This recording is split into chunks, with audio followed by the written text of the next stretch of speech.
ఈ మధ్యనే తెలుగుదేశం పార్టీ తన మహానాడు కడపలో ఘనంగా నిర్వహించింది. అది ఎంతలా పొలిటికల్ రీసౌండ్ చేసిందో అంతా చూశారు. ఇక్కడ విశేషం ఏమంటే తెలుగుదేశం పుట్టాక చాలా నగరాల్లో మహానాడు నిర్వహించింది, కానీ కడపలో ఇప్పటిదాకా నిర్వహించలేదు.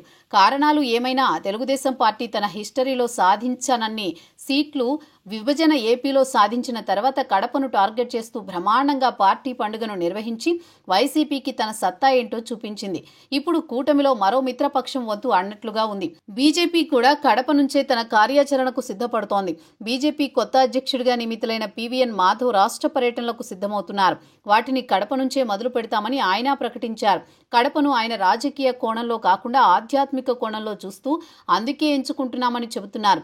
దేవుని తొలి గడప కడప అని మాధవ్ చెప్పారు. అందుకే సారథ్యం పేరుతో రాష్ట్ర పర్యటన త్వరలోనే మొదలవుతుందని అంటున్నారు. తొలి శాసనం దొరికిన జిల్లాగా, అలాగే తెలుగు జాతి తెలుగు సంస్కృతికి ప్రధాన ద్వారంగా నిలిచిన కడప నుంచి పర్యటన మొదలు పెట్టడం జరుగుతుందన్నారు.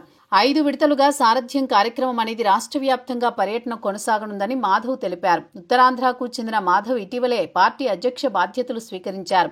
హరిబాబు తర్వాత మరోసారి ఉత్తరాంధ్రకి ఇటీవల కాలంలో పార్టీ రాష్ట్ర నాయకత్వం దక్కింది.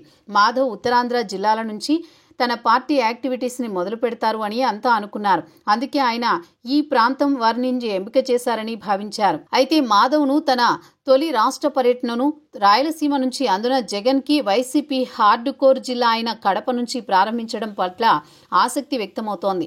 రాయలసీమలో పట్టు సాధించాలని టీడీపీ సహా అన్ని పార్టీలు చూస్తున్నాయి. దానికి కారణం 2024లో వైసీపీలో రాయలసీమలో పూర్తిగా ఓటమి మూటగట్టుకుంది. ఇక బీజేపీ కూడా అక్కడ గెలిచింది, జనసేన కూడా సీట్లు తెచ్చుకుంది.